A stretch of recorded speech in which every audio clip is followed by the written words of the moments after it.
السلام عليكم ورحمة الله وبركاته. إن الحمد لله نحمده ونستعينه ونستغفره ونعوذ بالله من شرور أنفسنا ومن سيئات أعمالنا.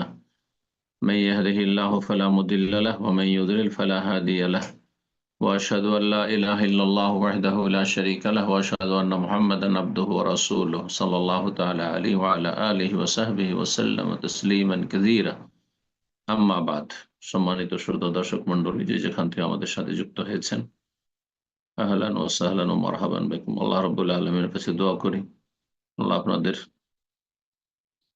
সবকিছুকে ভালো রাখুন, যেখানে থাকুন, যে অবস্থায় থাকুন এবং যে সময় থাকুন, আল্লাহ রাব্বুল আলামিন যেন দিনের উপর কায়েম রাখুন এবং আল্লাহ রাব্বুল দিন দুনিয়ার সার্বিক কল্যাণ, রহমত, বরকত দান করেন।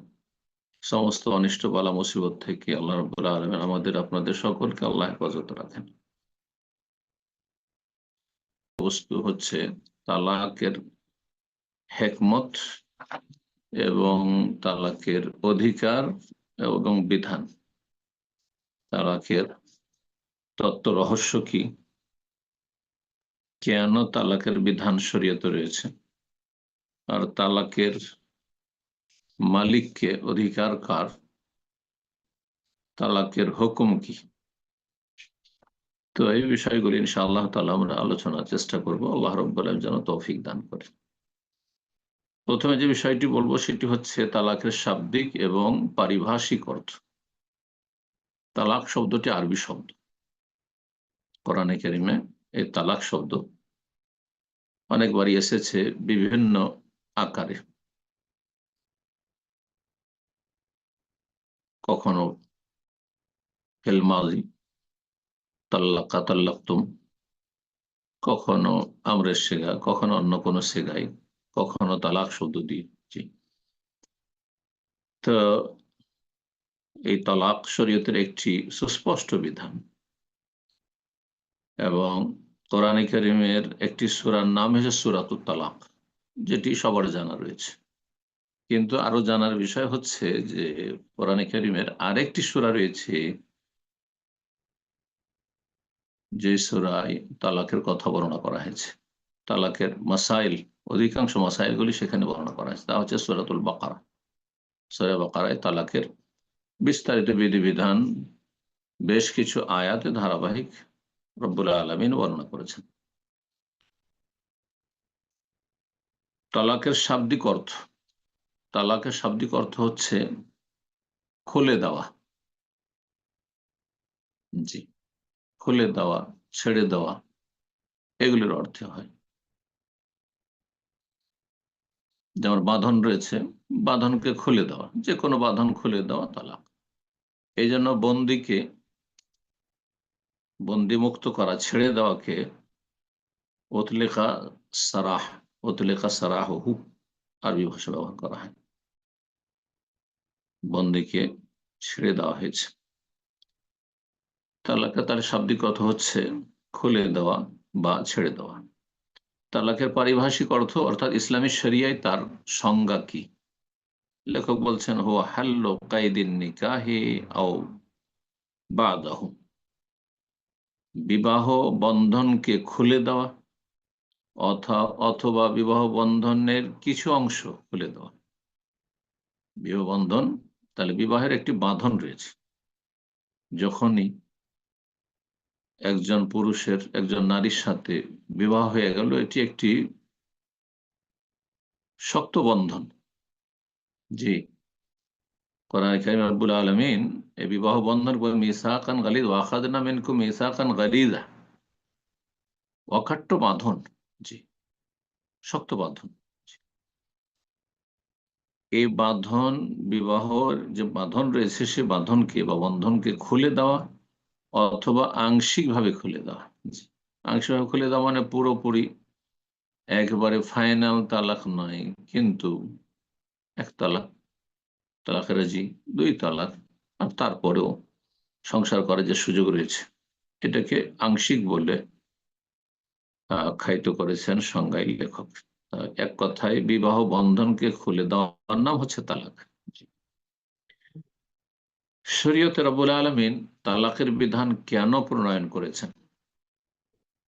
যেমন বিবাহের হেকমত রয়েছে, তেমনি তালাকেরও হেকমত রহস্য রয়েছে। সংক্ষেপে যদি আমরা বলি যে বিবাহ বন্ধন হচ্ছে যেন একটি ঘরে প্রবেশ করা। ঘরে প্রবেশ করে যদি নিকাশদার না থাকে, তারপরে দরজা একেবারে এমন ভাবে বন্ধ করে দেওয়া হলো যে আর কোনো নিকাশদার নেই, বের হওয়ার কোনো সুযোগ নেই, তাহলে মানুষ বাঁচবে না,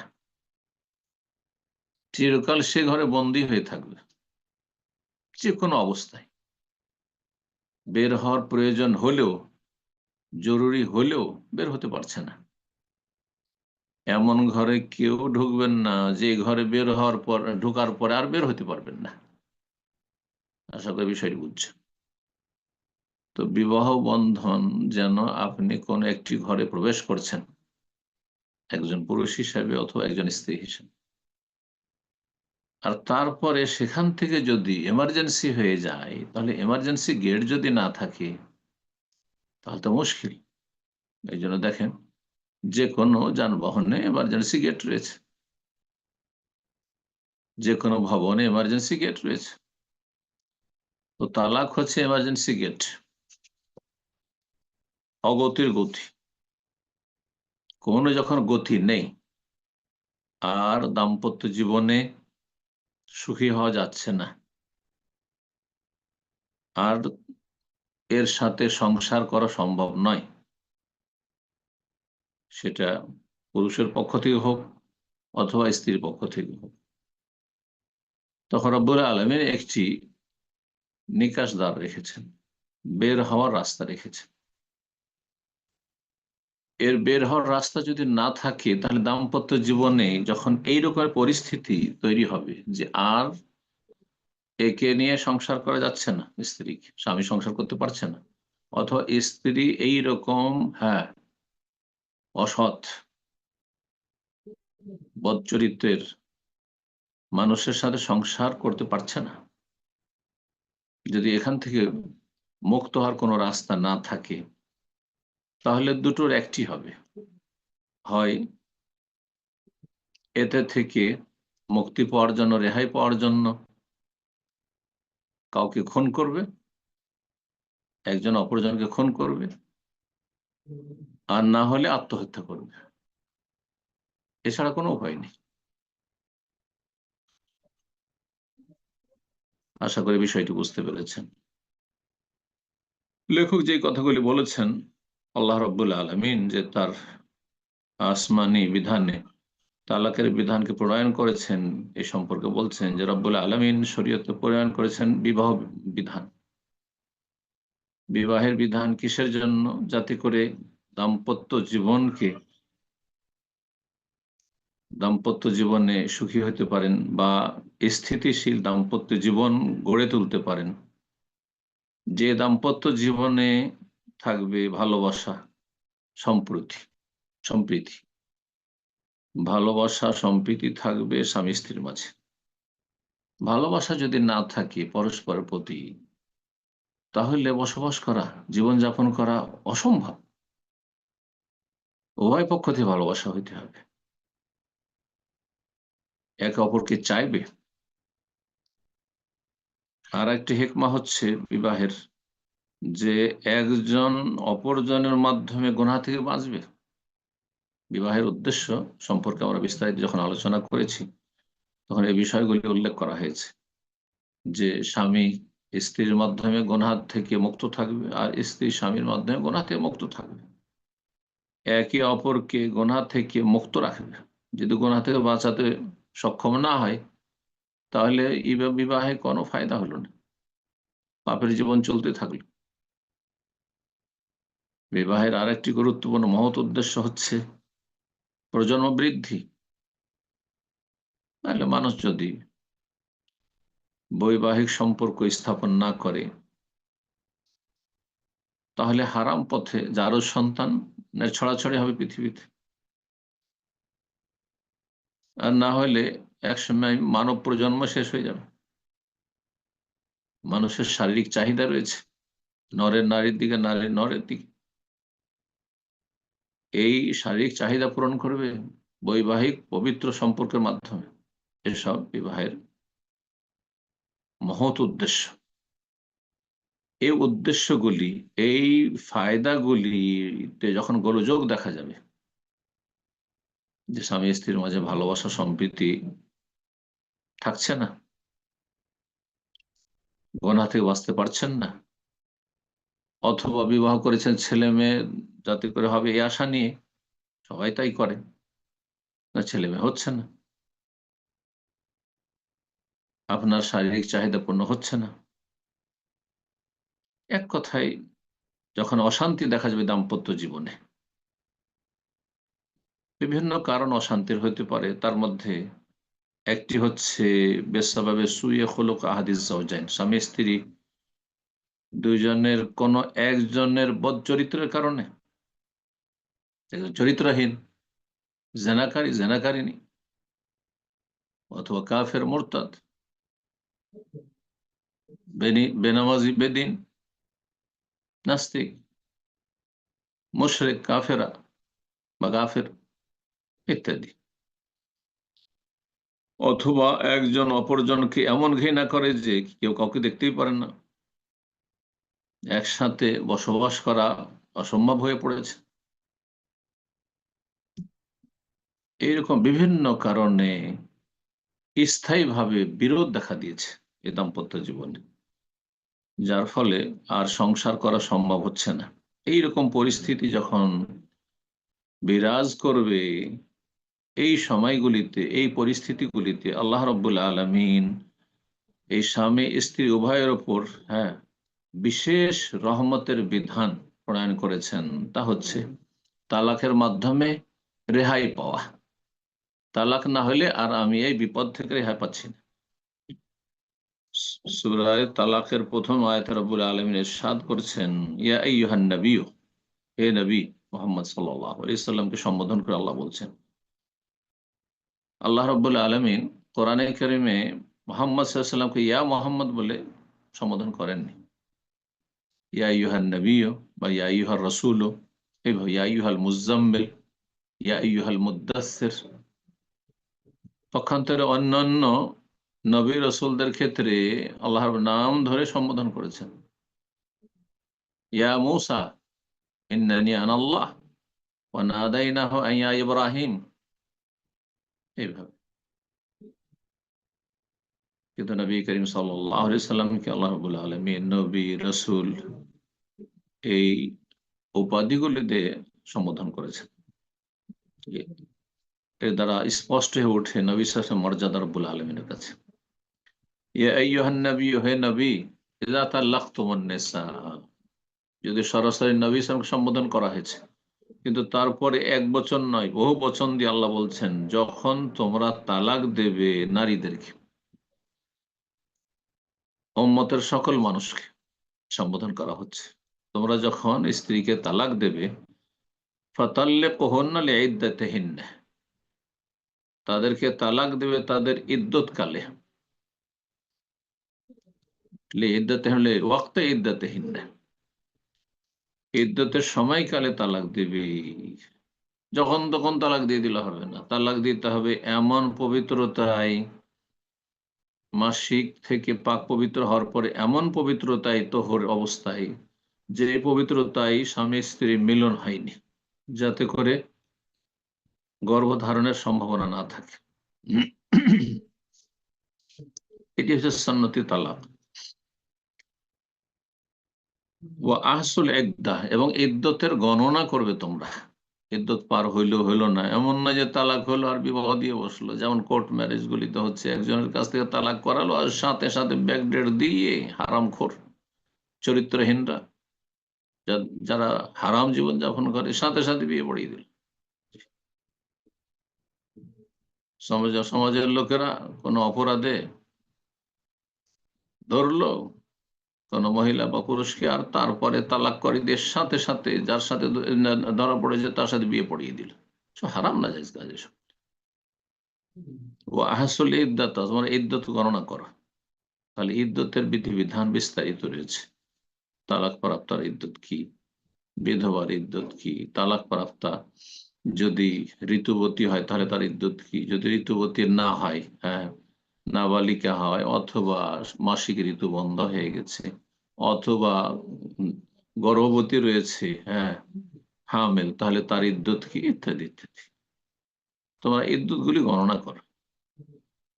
ওয়াত্তাকুল্লাহ রব্বাকুম, এবং তোমাদের রব আল্লাহ রব্বুল আলমিনকে ভয় করো।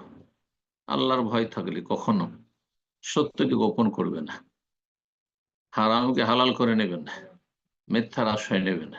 স্ত্রীকে রক্ষা করার বলছে, না না না, আমি তালাক দিইনি, আসলে তালাকের নিয়ত করিনি, হ্যাঁ, বা আমি তালাক বলিনি, ভুল বুঝেছে, না, সত্য কথা বলবে। লা তুখরিজুহুন বুয়ুতাহিন্না, এবং তোমরা স্ত্রীদেরকে তালাক দেওয়ার পরে নিজ বাড়ি থেকে বা তাদের ঘর থেকে তাদেরকে বের করে দেবেন না। তালাকের জি যদি হয়, এক তালাক দিয়েছেন অথবা দ্বিতীয় তালাক দিয়েছেন, তাহলে যতক্ষণ পর্যন্ত ইদ্যতে আছে ততক্ষণ বাড়ি থেকে বের করা জায়েজ নয়। জি, বাড়ি থেকে বেরিয়ে চলে যাওয়া জায়েজ নয়। আমাদের দেশের মহিলারা কি করে, স্বামী তালাক দিয়ে সাথে সাথে কাঁদতে কাঁদতে বাপের বাড়ি চলে গেল, অন্যায় কাজ। এতে হইলো কি যে আর ফিরে আসার সম্ভাবনা খুব কম থাকলো, দূরত্ব আরো বেশি বেড়ে যাবে। যতক্ষণ পর্যন্ত ফিরিয়ে নেওয়ার সুযোগ আছে কাছাকাছি থাকতে হবে, একই বাড়িতে একই ঘরে থাকতে হবে। তবে ফেরানোর যদি ইচ্ছা না থাকে তাহলে শারীরিক সম্পর্ক করবেন। তো বাড়ি থেকে আল্লাহ বের করতে নিষেধ করেছেন তালাকে রাজি অবস্থা, কিন্তু তালাকে বাইন যদি হয়ে যায়, 3 তালাক হয়ে যায়, তাহলে না, তখন চলে যাবে, তখন আর এই স্বামীর সাথে কোনো সম্পর্ক নেই, আর ফিরিয়ে নেওয়ার কোনো সুযোগ নেই। অথবা 1 তালাক 2 তালাক পরে ইদ্যুৎ পার হয়ে গেছে, ইদ্যুৎ পার হওয়ার পরে আর কেউ না, বেগানা হয়ে গেছে, তখন হিজাব করা ফরজ এবং তার বাড়ি থেকে চলে যাবে। আর তারাও নিজে ইচ্ছায় বেরিয়ে চলে যাবে না। 1 তালাক 2 তালাক এবং ইদ্যতের মধ্যে রয়েছে, ইদ্যত কাটাচ্ছে, স্বামীর বাড়িতে কাটাবে, যাতে করে নিজের ভুলের সংশোধনের সুযোগ হয় স্বামীর জন্য অথবা স্ত্রীর জন্য। চোখের সামনে থাকলে রাগ ঠান্ডা হয় স্বামীরও এবং স্ত্রীরও। বহুবার চিন্তা করবে কাছাকাছি রয়েছে, কিন্তু দূরে থাকলে আরো বেশি শত্রুতা বৃদ্ধি পাবে। আল্লাহ বলছেন যে নিজেরাও নারীরা বেরিয়ে চলে যাবে না স্বামীর বাড়ি থেকে তালাক দিলেই, ইল্লা ইয়াতিন ফাহিশাতুন মুবায়্যানা, তাহলে সুস্পষ্ট বলছেন যে ইল্লা ইয়াতিন ফাহিশাতুন মুবায়্যানা, তবে যদি সুস্পষ্ট কোনো অশ্লীলতায় লিপ্ত হয়ে যায়, তাহলে সেই ক্ষেত্রে অশ্লীলতায় জড়িয়ে আছে, তাহলে বাড়িতে রাখবেন না, কারণ একে রাখা সম্ভব নয়, চরিত্রহীন, তখন তার আর সেখানে থাকার অধিকার নেই। তিলকা হুদুদুল্লাহ, এ হচ্ছে আল্লাহ রাব্বুল সীমারেখা, আল্লাহর সীমানাকে রক্ষা করবে। ওমাইয়া তাআদ্দা হুদুদ আল্লাহ, আল্লাহর সীমানাকে যে অতিক্রম করবে, সীমা লঙ্ঘন করবে, ফাকাদ যালামা নাফসাহু, তারা নিজের অত্যাচার করে অন্যায় কাজ করবে। আল্লাহ বলছেন লা তাদরি, তুমি জানো না হে মানুষ, হে পুরুষ হে নারী, তুমি জানো না, লাআল্লাহ ইউহদিসু বাদা যালিকা আমরা, হতে পারে আল্লাহ রাব্বুল এর পরে কোনো একটি অবস্থা তৈরি করে দেবেন, যে অবস্থা স্বামীর জন্য অথবা স্ত্রীর জন্য কল্যাণকর হবে। হতে পারে বাড়িতে থাকার কারণে আবার মায়া হয়ে গেল স্বামীর অথবা স্ত্রীর, যার ফলে ফিরিয়ে নিল অথবা ফিরে আসলো, ভুল বুঝতে পারলো, ইত্যাদি। আর একটি ক্ষেত্র, আয়াতের অর্থ ব্যাপক, যে তালাক যদি হয়েও যায় তাতে ভেঙে পড়বে না। লা তাদের, তুমি জানো না যে হতে পারে এই স্বামীর চাইতে আল্লাহ আরো ভালো স্বামী দেবেন। আল্লাহ আলেখা, আমরা হতে পারে আল্লাহ কোন এমন নতুন কিছু নিয়ে আসবেন তোমার জীবনে। এটা যেমন পুরুষকে বলা হয়েছে, নারীকে বলা হচ্ছে, এতে সান্ত্বনা রয়েছে। তালাকের পরিস্থিতি তৈরি হয়ে গেলে অনেকে ভেঙে পড়ে, পুরুষও ভেঙে পড়ে, নারীও ভেঙে পড়ে, না, মোটেই না। যা কিছু হচ্ছে তাতে কল্যাণ রয়েছে, আমরা বুঝি আর না বুঝি। ওয়াসা আন তাকরাহু শাইআন ওয়া হুয়া খায়রুল লাকুম, সম্ভবত কোনো কিছুকে তুমি অপছন্দ করছো, মেনে নিতে পারছো না, কিন্তু তাতেই তোমাদের কল্যাণ রয়েছে, সেটা তোমাদের জন্য কল্যাণকর। ওয়াসা আন তুহিব্বু শাইআন, হতে পারো কোনো কিছুকে তুমি ভালোবাসছো, পছন্দ করছো, এমনটাই যেন হয়। ওয়া হুয়া শাররুল লাকুম, কিন্তু তাতে তোমাদের অনিষ্ট রয়েছে। আল্লাহু ইয়ালামু ওয়া আনতুম লা তা'লামুন, আল্লাহ বেশি জানেন, ভালো জানেন, তোমরা জানো না। দ্বিতীয় যে বিষয়টি সেটি হচ্ছে মাইয়ামিলিকুত তালাক, তালাকের অধিকারী কে, তালাক কার হক কে দিতে পারবে। পুরুষ যেমন তালাক দিতে পারবে, স্ত্রীও তালাক দিতে পারবে। হ্যাঁ, রাগ হলো, যেমন পুরুষ বলছে তোমাকে তালাক, যেমন স্ত্রী বলছে তোমাকে তালাক। হ্যাঁ, না, ইসলামী অধিকার নেই। লেখক বলছেন এখানে কয়েকটি মাসাইল। এক নম্বর মাসআলা বলছেন আর তালাক মিন হাক্কি রাজুলি ওয়াহদাহ, তালাক হচ্ছে পুরুষের অধিকার, নারীর অধিকার নয়।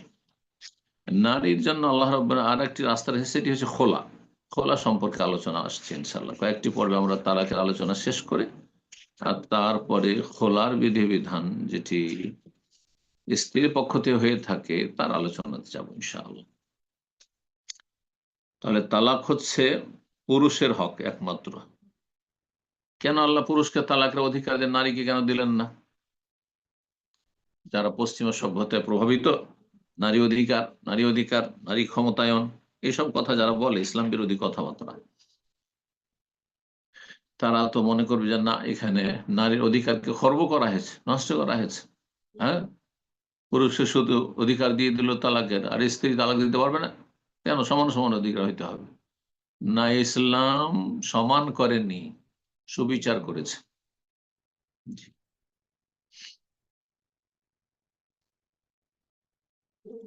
সমান আর সুবিচারে পার্থক্য রয়েছে। আল্লাহ মানুষকে সমান করেননি, সুতরাং সমান অধিকার কথাটি বাতিল কথা। তবে ন্যায্য অধিকার আর সুবিচার, ইনসাফ, এটি হচ্ছে শরীয়ত সম্মত কথা। পুরুষকে কেন তালাকের অধিকার দেওয়া হইল, লেখক বলছেন কয়েকটি কারণ। প্রথম কথা হচ্ছে যে স্ত্রীর তুলনায় স্বামী এই দাম্পত্য জীবনকে টিকিয়ে রাখার ক্ষেত্রে বেশি আগ্রহী হয়ে থাকে। নারী জাতি এত আবেগী যে একটুতে মনে করে যে না, থাকবো না, কিন্তু পুরুষরা এমনটা করবে না। দূরদর্শিতা তাদের মধ্যে বেশি রয়েছে, তারা এত বেশি আবেগী হয় না। এইভাবে আল্লাহ সৃষ্টি করেছেন। জি, এটি নারী জাতির মানহানি নয়, বরং এটি বাস্তবতা। আল্লাহ ইয়ালামান খালাক, আল্লাহ বলছেন যিনি সৃষ্টি করেন তিনি জানেন না যে কাকে কেমন ভাবে আল্লাহ সৃষ্টি করেছেন। কেন স্বামী চাইবে যে আমার সংসারটা যাতে টিকে থাকে যথাসাধ্য, সহজে সংসার ভাঙতে দেব না, তুলনা স্ত্রীর তুলনায় স্বামী বেশি চাইবে। বলছেন আল্লাতী আনফাকা ফি সাবিলিহাল মাল, কারণ স্বামী বিবাহের জন্য ধন সম্পদ ব্যয় করেছে। তাহলে শরীয়তের বিধান কি? শরীয়তের বিধান হচ্ছে যে স্বামী খরচ করবে। আর ইসলাম বিরোধী জুলম অত্যাচার হচ্ছে এই যৌতুক প্রথা, যে মেয়ের বিবাহ দিলে যৌতুক দিতে হবে। না, এ রুজি হারাম। যারা যৌতুক নিচ্ছেন তাদের জীবনে কোনো সুখ শান্তি হবে না। ভালো করে শুনে রাখেন, এ হারাম খেয়ে তাদের সন্তান কখনো নেক হবে না, এই হারাম বিবাহ বন্ধনের মাধ্যমে। আল্লাহ হেফাজত করুন, আল্লাহ মুসলিম জাতিকে বোঝার তৌফিক দান করুন। পুরুষ যেহেতু ধন সম্পদ খরচ করেছে, যদি বিবাহ বন্ধন নষ্ট হয়ে যায় তাহলে তার ক্ষতি রয়েছে, ক্ষয়ক্ষতি রয়েছে।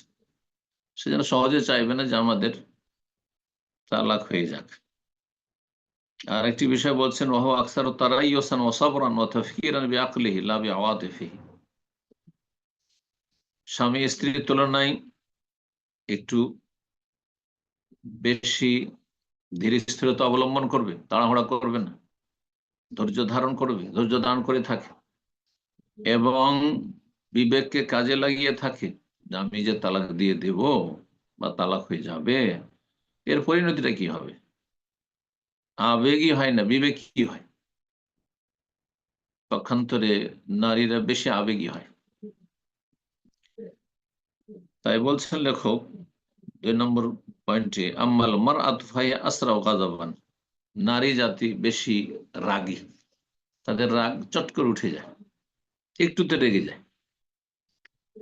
ওয়া আকাল্লু ইহতিমালান, আর কোনো কষ্ট হলে বরদাস্ত করতে কম পারে, বরদাস্তের শক্তি তাদের কম। ও আকসার রুইয়াতান, আর তাদের চিন্তা চেতনা খুব সংকীর্ণ, দূরদর্শিতা কম। তারপরে তালাকের পরিণতি ক্ষেত্রে সে ভাববে যে আমি তো 5 লাখ টাকা মোহর পেয়ে যাব, হ্যাঁ 10 লাখ টাকা পেয়ে যাব, 2 লাখ 3 লাখ পেয়ে যাব, হ্যাঁ আর আমার বিয়ে হয়ে যাবে। তার তো আর্থিক ক্ষয়ক্ষতি নেই, কিন্তু স্বামী তো চিন্তা করবে যে আবার বিয়ে করে আবার খরচ করতে হবে। আরব দেশে বিয়ে করলে বুঝতে পারতেন, আমাদের দেশে মানুষরা বুঝতে পারছেন, আরব দেশে একটা বিয়েতে 1 থেকে 2 লাখ রিয়াল কমপক্ষে খরচ, কমপক্ষে 1 লাখ রিয়াল খরচ। চিন্তা করুন তাহলে, তো 1 লাখ রিয়াল সঞ্চয় করে আবার নতুন করে বিবাহ করা এত সহজ বিষয় নয়, বহুবার চিন্তা করতে হবে। তারপরও তালাক আর তালাক, আল্লাহ হেদায়েত করুক সবকে। আচ্ছা, তালাক যদি উভয়ের হাতে ছেড়ে দেওয়া হয়, যখন যার ইচ্ছা তালাক দিতে পারে, তালাক যেমন পুরুষ দিতে পারে তেমন তালাক নারীও দিতে পারে, স্বামীও দিতে পারে, স্ত্রী দিতে পারে, তাহলে তালাকের সংখ্যা বহু গুণে বৃদ্ধি পেত। অহরহ তালাক হইতে থাকুক, সামান্য কোনো কারণে তালাক হইতো যখন তখন, যেমন তালাক দিল স্বামী, দিল স্ত্রীও তালাক ছড়ে, তুমি তালাক দিত আমি তালাক দিতে পারবো না, শুরু হয়ে যেত। সামান্য সামান্য বিষয়ে তালাক। যারা তালাককে সমাধান মনে করে তাদের জীবনে কোনোদিন শান্তি হয় না। তালাক সমাধান নাই, তালাক হচ্ছে অগতির গতি, সর্বশেষ সমাধান। সমস্ত রাস্তা যখন বন্ধ হয়ে যাচ্ছে তখন তালাক হচ্ছে সর্বশেষ সমাধান। জি, তালাকের ক্ষেত্রে লেখক আরো বলছেন যে তালাক পুরুষদের হাতে এই জন্য যে আল্লাহ রাব্বুল পুরুষদেরকে নেতৃত্ব দিয়েছেন, আর রিজালু কাওয়ামুন আলান নিসা, এবং একজন স্বাধীন পুরুষ 3 তালাকের অধিকারী, 1 তালাক 2 তালাক দিয়ে ফিরাতে পারবে, আর তৃতীয় তালাক হয়ে গেলে আর ফেরাতে পারবে না। স্ত্রীর ক্ষেত্রে বলছেন যে স্বাধীন হোক অথবা দাসী হোক, দাস প্রথা আজকাল নেই, দাসের জামানার নেই, সুতরাং এই বিষয়টি আর আলোচনার প্রয়োজন নেই। তবে লেখক যখন উল্লেখ করেছেন, তো সংক্ষেপে উল্লেখ করছি, সেটা হচ্ছে যে দাস যদি হয় পুরুষ, তাহলে সে 2 তালাকের অধিকার রাখে, 2 তালাকে ফাইনাল হয়ে যাবে। পক্ষান্তরে একজন স্বাধীন মানুষ 3 তালাকের মালিক। তালাক দেওয়ার ক্ষেত্রে তালাক কার পক্ষ থেকে হবে? যেখানে স্তরের মানুষ বলছেন না, বলছে একাও তালাক মেন করলে বালিগ, তালাক সংগঠিত হবে সাবালকের পক্ষ থেকে। তার নাবালক অবস্থায় বিয়ে হয়েছে, এখনো ছেলের বয়স 10 বছর 12 বছর, এখনো সাবালক হয়নি, নাবালক নাবালিকার বিয়ে আগে তো অনেক হইতো, যদি এখন কমে এসছে। এখন একটা নাবালক ছেলে, 12 বছরের ছেলে কিছু বুঝে না, দিল স্ত্রীকে তালাক, তালাক হয়ে যাবে না? যতক্ষণ সাবালক হয়নি তালাক হবে না, সাবালক হইতে হবে, আকেল বিবেকবান হইতে হবে, তাহলে পাগল হলে তালাক হবে না। স্বামী পাগল অবস্থায় আছে, পাগল হয়ে আছে, পুরো পাগল অথবা আধা পাগল, আর সে অবস্থায় তালাক দিয়ে দিচ্ছে, তালাক হবে না। তালাক স্বাধীন পুরুষের পক্ষ থেকে হবে, স্বাধীন চিন্তা চেতনা নিয়ে বুঝে সুঝে তালাক দিন। যদি কোনো মানুষ নিরুপায় হয়ে তালাক দেয়, বাধ্য হয়ে তালাক দেয়, বাধ্য করা হয়, তালাক হবে না। এই জন্য লেখক বলছে ওয়ালা ইয়াকাউ তালাক মিন মুকরাহ, কারো যদি জবরদস্তি করা হয়। অনেক সময় ছেলে গিয়েছে শ্বশুর বাড়ি, আর আসলে মেয়েকে রাখবে না, তখন তাকে ধরে বেঁধে, হ্যাঁ, জোরপূর্বক তার কাছ থেকে তালাক সই করে নিয়েছে, তালাক দে না তোকে মেরে ফেলবো, এই তালাক হবে না। কোন পাগল মানুষ যদি তালাক দেয় তালাক হবে না। নেশাগ্রস্ত অবস্থায়, হ্যাঁ, মদ্যপ ব্যক্তি, মদখোর, মদ খেয়ে নেশাগ্রস্ত হয়ে রয়েছে, তালাক দিয়ে তালাক হবে না। লা ইয়াকিল মা ইয়াকুল, কি বলছে সে বুঝেই না। রাগের অবস্থায় তালাক হবে কি না, অনেকেই সুবিধাবাদী, হ্যাঁ আমি খুব রেগেছিলাম, কিছু বুঝছিলাম না, তালাক দিয়েছি, এসব কথা অনেকে বলে থাকেন। আমাদের কাছে যখন মাসলা মাসাইল গুলি আসে, মানুষের ফতোয়া আসে, তখন বুঝতে পারি তালাক মানুষকে খুশির অবস্থায় দেয় না, রেগেই দেয়। তো রাগের অবস্থায় তালাক হবে কি হবে না, এই মশলা শোনেন। রাগের তিনটি স্তর ওলামারা বলেছেন। একটি হচ্ছে সামান্য রাগ, সামান্য কিছু রাগ, সে অবস্থায় তালাক হবে। আর একটা হচ্ছে মধ্যম রাগ, রাগ হয়েছে, মানে প্রচন্ড রাগ, রাগ হয়তো হয়েছে কিন্তু বুঝছে, সবকিছু যা কিছু বলছে বুঝছে, যা কিছু তাকে বলা হচ্ছে সব কিন্তু সে উপলব্ধি করছে, তাহলেও তালাক হবে সঠিক মতে। আর সাধারণত এই রকম রাগ, খুব বেশি রাগ হয়েছে কিন্তু সবকিছু বুঝে সুঝে বলছে, তালাক বলছে, বুঝছে যে আমি তালাক বললাম, আর তাকে কেউ গাল দিচ্ছে স্ত্রী, অথবা তর্ক করছে, ঝগড়া হচ্ছে, তাও সে শুনছে, বুঝছে, উপলব্ধি করছে, এইরকম পরিস্থিতিতে সাধারণত তালাকগুলি হয়ে থাকে, তাহলে তালাক হবে এই অবস্থায়। তৃতীয় স্তর রাগের, সেটা হচ্ছে এমন রাগান্বিত হয়েছে যে পাগলের মতো হয়ে গেছে, আর তার বোধ শক্তি হারিয়ে ফেলেছে, সে কি বলছে তা বুঝে না, আর তাকে কি বলা হচ্ছে তাও বুঝে না সে। এমন পর্যায়ে যদি পৌঁছে যায় তাহলে তালাক হবে না, কিন্তু এমনটা সাধারণত খুব কমই হয়ে থাকে। এই জন্য এই কথা বলার কোনো সুযোগ নাই। যেমন আজকাল অনেকে বলে থাকেন যে আমি খুব রাগের অবস্থায় তালাক দিচ্ছি, আমার স্বামী খুব রেগে গিয়েছিল, আর সে কিছু বুঝছিল না, আর তালাক বলেছে আমাকে। না না না, এসব কথা গ্রহণযোগ্য নয়। তারপর লেখক বলছেন, ওয়ালা গাদবান লা ইয়াদরি মা ইয়াকুল, এমন রাগান্বিত হয়েছে যে কি বলছে সে নিজেই টের পায় না, এমন রাগ যদি হয় তাহলে তালাক হবে না। কামা লা ইয়াকাউ তালাক মিনাল মুখতি, যদি কেউ ভুলবশত তালাক বলে, মানে যেটাকে বলা হচ্ছে অনিচ্ছাকৃত, মুখ দিয়ে বেরিয়ে গেছে, অনিচ্ছাকৃত মানে তার যেটাকে বলা হচ্ছে স্লিপ অফ টাং, মানে জিহ্বা ফসকে গিয়ে কথা বেরিয়ে যাওয়া। উদাহরণ দিয়েছেন ফোকাহারা, যে যেমন একজন বলছে আনতে তাহের, তো আনতে তাহেরা না বলে ও আনতে তালেক বলে দিয়েছে। ইচ্ছা ছিল যে পবিত্র, তো তাহেরা বলবো, সে তালেক বলে দিয়েছে, ইচ্ছা করে তালাক শব্দটি বলেনি সেই ক্ষেত্রে। এর মানে এই নয় যে মশলা জানা ছিল না যে তালাক দিলে এরকম হবে, হ্যাঁ তালাক হয়ে যাবে, আর সে তালাক বলেছেন না, এরকম খাতা নাই। অনিচ্ছাকৃত মুখ দিয়ে ফসকে গিয়ে তালাক বেরিয়ে গেছে।